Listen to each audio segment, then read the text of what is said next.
नमस्कार, आप देख रहे हैं दूरदर्शन किसान कार्यक्रम गांव किसान में आप सभी का स्वागत है। मैं हूं मोनालिसा।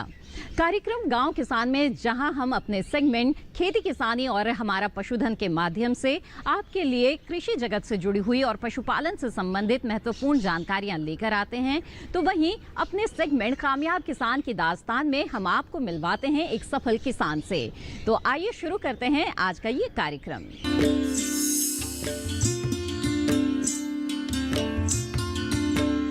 सरकार का लक्ष्य है कि साल 2022 तक किसानों की आमदनी दुगनी हो जाए और आमदनी दुगनी करने का एक बेहद ही महत्वपूर्ण तरीका ये है कि किसान अपनी लागत को कम करे। गन्ना हमारे देश की एक प्रमुख फसल है। आइए जानते हैं कि किसान कम लागत में गन्ने की फसल किस तरह से ले सकते हैं।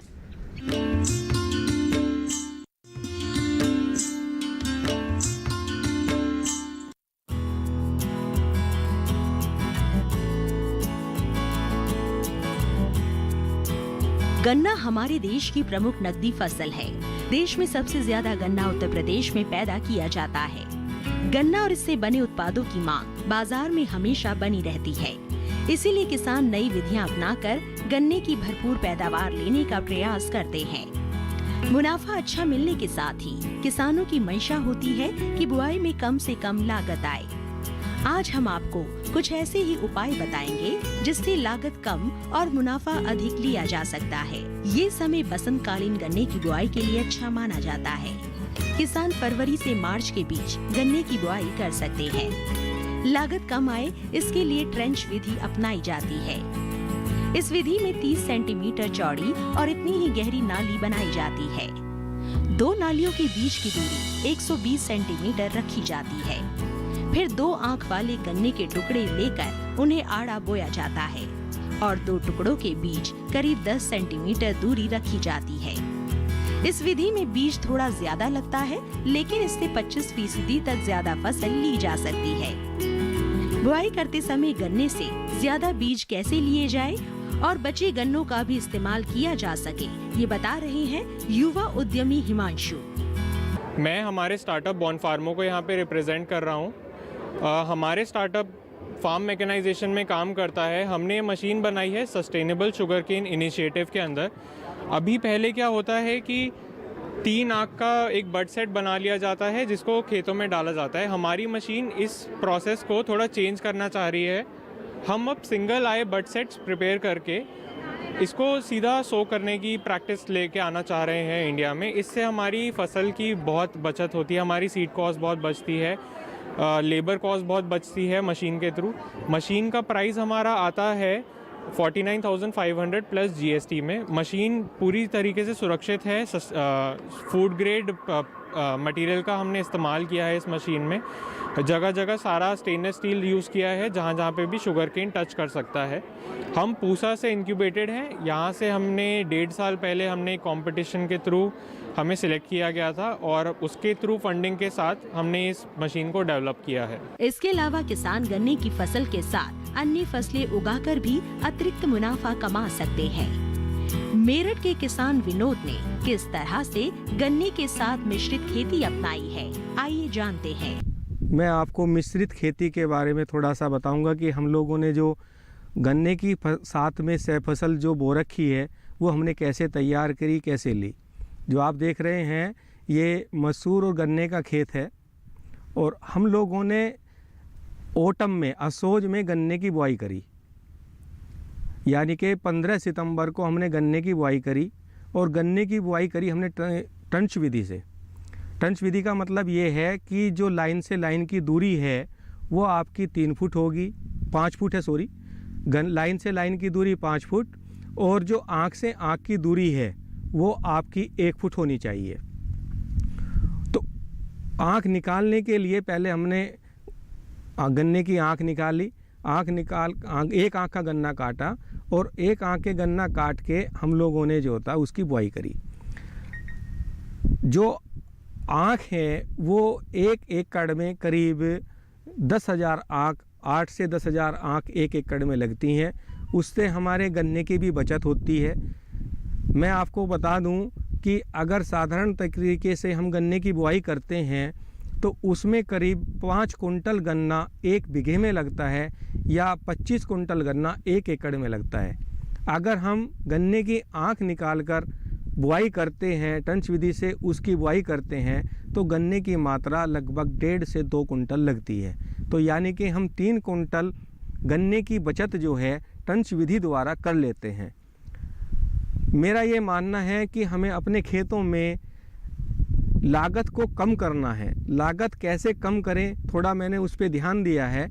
तो इसी वजह से मैंने टंच विधि को अपनाया कि सबसे पहले तो मेरी बचत हो गई आपकी गन्ने के बीज में। वैसे तो गन्ने की खेती किसानों को लाभ देने में काफी सहायक है, लेकिन किसान इन छोटी छोटी जानकारियों को अपनाएंगे तो लागत को कम और मुनाफे को कई गुना करने में सक्षम हो पाएंगे।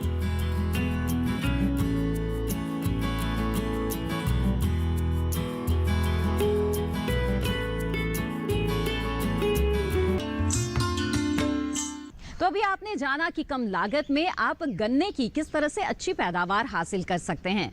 इसी के साथ कार्यक्रम गांव किसान में वक्त है एक छोटे से ब्रेक का। हम जल्द हाजिर होंगे लेकर हमारा अगला सेगमेंट, हमारा पशुधन। आप बने रहें दूरदर्शन किसान पर।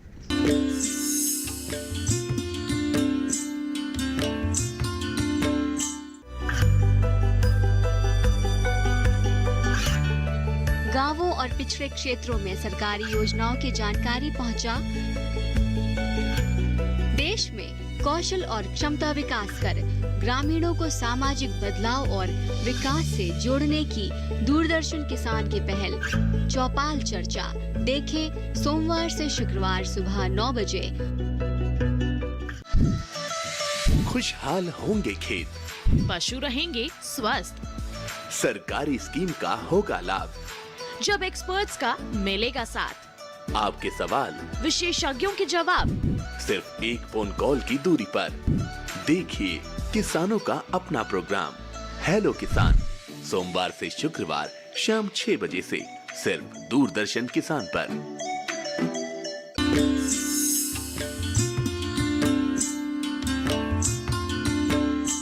ब्रेक के बाद आप सभी का फिर से स्वागत है कार्यक्रम गांव किसान में।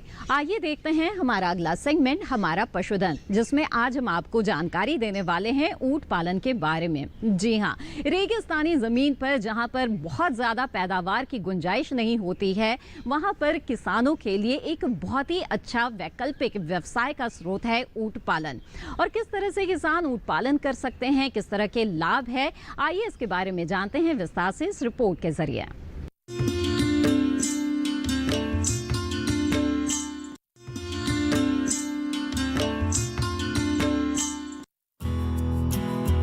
राजस्थान में ऊंट का ज्यादातर उपयोग सीमांत या छोटे किसान करते हैं।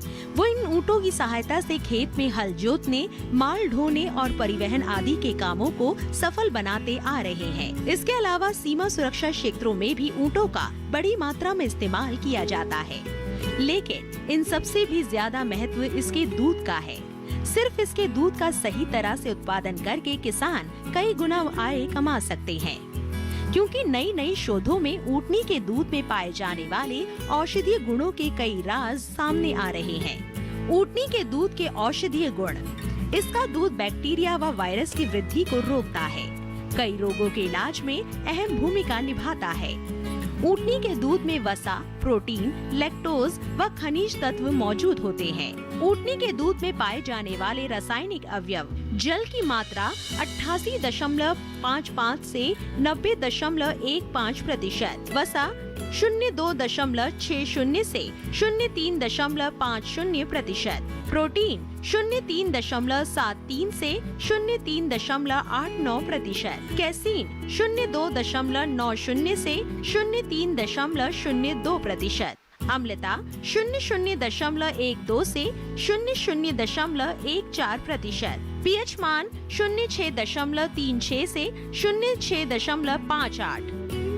इस तरह से देखा जाए तो ऊँटनी के दूध में पाए जाने वाले गुण उसकी उपयोगिता को बढ़ा देते हैं। बस कुछ बातों का ध्यान रखने की जरूरत है, जैसे ऊँटनी के चारे में अचानक बदलाव ना करें, पीने के लिए साफ और हल्का मीठा पानी दें, पीने का पानी खारा नहीं होना चाहिए, खारे पानी में मौजूद लवण पशु को हानि पहुंचा सकते हैं।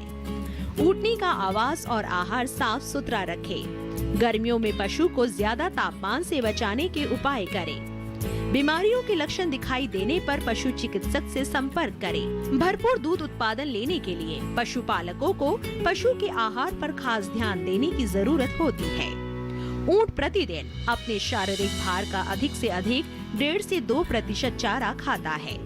ऐसे में ऊँट के आहार को 3 भागों में बांटा जा सकता है, जिसमें हरी घास, खरपतवार, झाड़ियाँ और पेड़ों के पत्ते, सूखा चारा जिसमें ज्वार, बाजरा, मक्का, मूंग और मोट का भूसा होता है। दाने के रूप में आहार इसमें बाजरे व जौ का आटा, गुड़, चना, मोट, मूंग, ज्वार, मक्का, गेहूं, तिल और सरसों की खल शामिल है। इसके साथ ही रोगों से बचाव भी जरूरी है। ऊँट में मुख्य रूप से 2 प्रकार के रोगों की आशंका बनी रहती है, जिसमें पहला है सर्रा रोग। ये रोग परजीवी खून चूसने वाली मक्खी टेबनस के काटने से फैलता है। इस रोग के लक्षणों में बुखार आना और कमजोर होना शामिल है। कभी कभी ऊँट के शरीर में सूजन भी आ जाती है। इससे बचाव के लिए पशु चिकित्सक की सलाह पर इंजेक्शन लगवाना चाहिए। वहीं दूसरी बीमारी है मेंज या खाज। ये रोग ज्यादातर सर्दियों में होता है। इससे बाल उड़ जाते हैं, चमड़ी काली पड़ जाती है। इसके निदान के लिए पशु चिकित्सक के परामर्श पर दवा का इस्तेमाल करना चाहिए।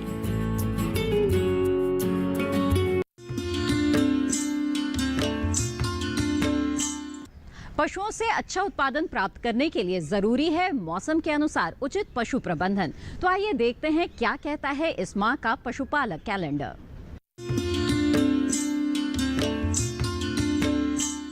मार्च माह का पशुपालक कैलेंडर 2021। मार्च में ध्यान देने वाली बातें। आने वाले समय में पशुओं में गर्भ संबंधी एवं अन्य रोगों की समस्या होने पर तुरंत चिकित्सीय परामर्श लेना चाहिए। यदि दूध उत्पादन में कमी हो रही हो तो पशुओं के पोषण पर विशेष ध्यान देना चाहिए। साथ ही पशु चिकित्सक के परामर्श अनुसार आवश्यक जांच यथा दूध, पेशाब, खून जांच इत्यादि करवाना चाहिए। पशुओं को उनकी शारीरिक अवस्था एवं आवश्यकता के अनुसार उचित मात्रा में खनिज मिश्रण 30 से 50 ग्राम प्रतिदिन देना चाहिए। इस माह में पशुओं को खुरपका, मुंहपका, FMD, एंथ्रेक्स, रेबीज एवं अन्य रोगों के विरुद्ध टीकाकरण अगर नहीं हुआ है तो टीकाकरण अवश्य कराएं।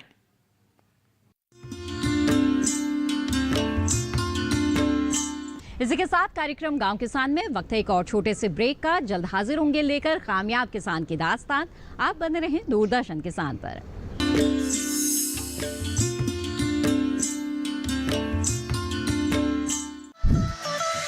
खुशहाल होंगे खेत, पशु रहेंगे स्वस्थ। सरकारी स्कीम का होगा लाभ, जब एक्सपर्ट्स का मिलेगा साथ। आपके सवाल विशेषज्ञों के जवाब, सिर्फ एक फोन कॉल की दूरी पर। देखिए किसानों का अपना प्रोग्राम हेलो किसान, सोमवार से शुक्रवार शाम 6 बजे से सिर्फ दूरदर्शन किसान पर।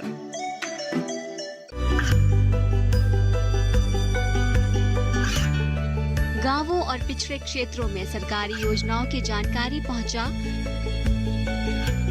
देश में कौशल और क्षमता विकास कर ग्रामीणों को सामाजिक बदलाव और विकास से जोड़ने की दूरदर्शन किसान की पहल चौपाल चर्चा देखें सोमवार से शुक्रवार सुबह 9 बजे।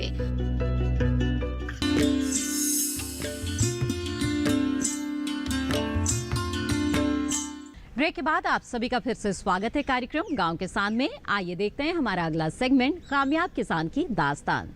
यूं तो किसान अक्सर खेती के दौरान अपनी अगले साल की फसल के लिए कुछ बीज सुरक्षित रख लेते हैं, लेकिन कुछ किसान ऐसे भी हैं जो बीज उत्पादन को व्यावसायिक तौर पर करके अच्छा खासा लाभ कमा रहे हैं। आज हम आपको मिलवाने जा रहे हैं ऐसे ही एक सफल किसान से, कुलवंत सिंह से। तो आइए मिलते हैं इनसे और जानते हैं इनकी सफलता की कहानी।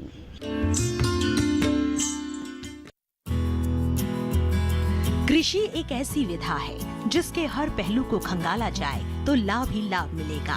बस जरूरत है कुछ अलग करने की। किसान तैयार फसलों को सीधे बाजार में ना बेचकर प्रसंस्करित करके ज्यादा मुनाफा कमा सकते हैं। इसके अलावा किसान उन्नत किस्म का बीज उत्पादन करके भी कृषि को संवार सकते हैं। बुलंदशहर के किसान कुछ ऐसा ही कर रहे हैं। आइए जानते हैं उनकी कामयाबी की दास्तां। बीएसएफ की नौकरी छोड़ कुलवंत ने खेती में जीवन संवारने का मन बनाया।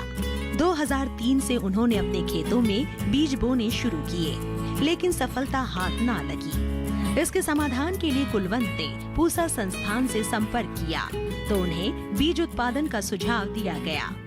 कुलवंत के लिए काम बिल्कुल नया था, इसलिए उन्होंने इसके लिए प्रशिक्षण लिया और 2013 से अब तक वो बीज उत्पादन का सफल काम कर रहे हैं। मैंने सन 95 में बीएसएफ ज्वाइनिंग करी कांस्टेबल पद के पद पर, और जुलाई 2003 में मैंने उसको रिजाइन करा नौकरी को, और फिर उसके बाद मैंने खेती शुरू करी। खेती लगभग सभी किसानों की तरह कर रहे थे और कई साल लग गए थे, लेकिन उसमें कुछ लाभ नहीं हो पा रहा था। तो बड़ा पछतावा हो रहा था कि नौकरी छोड़ के गलती करी। फिर सरकारी ऑफिसों के चक्कर वक्कर काटे और लगभग 2012-13 में हम पूसा संस्थान से जुड़े, जबकि उससे पहले हम कभी गए तो कुछ नहीं हाथ लगा, ना कोई वहाँ बात करता था और ना ही वहाँ सीड उपलब्ध हो पाते थे। तो उसके बाद उन्होंने हमें एक ट्रेनिंग प्रोग्राम कराया कि आप सीड उत्पादन की ट्रेनिंग कर लें और सीड उत्पादन करें। उसके बाद से आज तक हम उनका सीड उत्पादन करते चले आए। 2015 तक उन्होंने थोड़ा दिया, हमारी जांच करी, जांचा परखा, जहां उन्हें विश्वास हुआ उसके बाद वो बढ़ाते चले गए। बढ़ाने के बाद वो आज हम गांव में लगभग 16-17 फसलों का बीज उत्पादन कर रहे हैं। वो बताते हैं कि इस समय करीब 50 से 60 एकड़ जमीन में बीज उत्पादन का काम किया जा रहा है, जिसमें उनकी तरह और भी किसान शामिल है। उनका कहना है कि ये काम सामान्य खेती से थोड़ा अलग होता है, लेकिन इसमें मुनाफा कहीं ज्यादा होता है। इस समय इनके खेतों में गाजर, मूली, प्याज, गेहूं और गन्ना फसलों के बीज तैयार किए जाते हैं।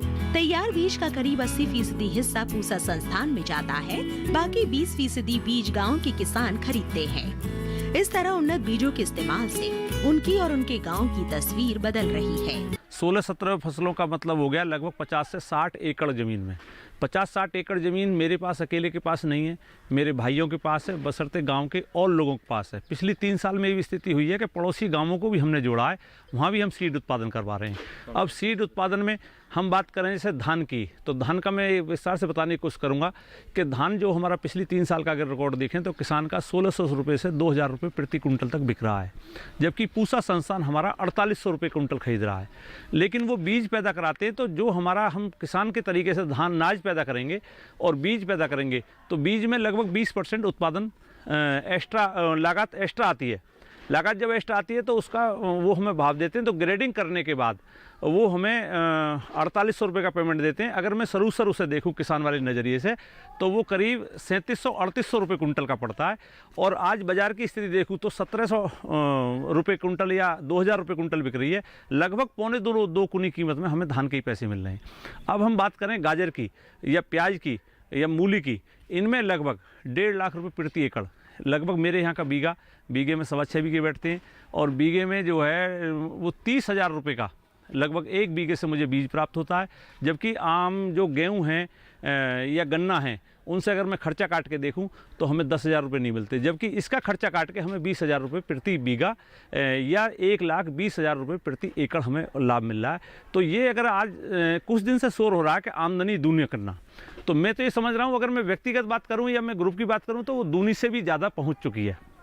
तो इसी प्रकार हम गाजर का, प्याज का जो रबी में बीज पैदा कर रहे हैं, मूली का, मटर का, मसूर की 2 वैरायटी हैं, चने की हम पे 3 वैरायटी हैं, जिसमें सफ़ेद चना भी है, छोला भी है, जिसे छोला कह देते हैं, लहसुन भी है। तो ये 4-5 तरह की फसल पैदा करने में होता ये है कि अगर हमारा ये पहले बीज में चला जाएगा, और जो माल हमारा जैसे सरसों हमारी बीज में गई और हम पे उस पर अंडर साइज हमारा बच गया, अंडर साइज का हम यहाँ तेल निकलवाते हैं और तेल को हम बेचते हैं और पशुओं के लिए हमारी खल मिल जाती है। तो बाज़ार से हमें खाने को बाज़ार से अच्छा तेल मिल जाता है, क्योंकि हम अपना पिलवाते हैं और उसमें हमारी पैसे बच जाते हैं।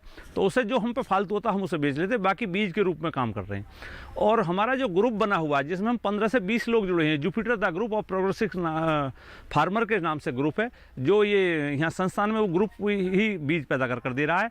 और हम लगभग बीज का 80% हिस्सा पूसा संस्थान को दे देते हैं और 20% हिस्सा हम यहाँ किसान को देते हैं। किसान को ये लाभ हो जाता है कि पूसा जाना नहीं पड़ता और पूसा से लगभग कम कीमत पे पैसा मिल जाता है। और हमें लाभ ये हो जाता है, ये हम देखें कि हम 17-18 रुपये किलो में गेहूँ ना बेच के हम उसमें करीब 2 से 3 रुपये प्रति किलो खर्च करते हैं ग्रेडिंग में और पैकिंग में, और हम लगभग 5 रुपये किलो एक्स्ट्रा बेचते हैं। तो यूँ करके 2 रुपये किलो का अन्य किसानों की अपेक्षा हमें एक्स्ट्रा लाभ मिल जाता है। इस तरह किसान खेती को नए आयाम में ले जाकर अपने साथ साथ और किसानों की तकदीर भी बदल सकते हैं।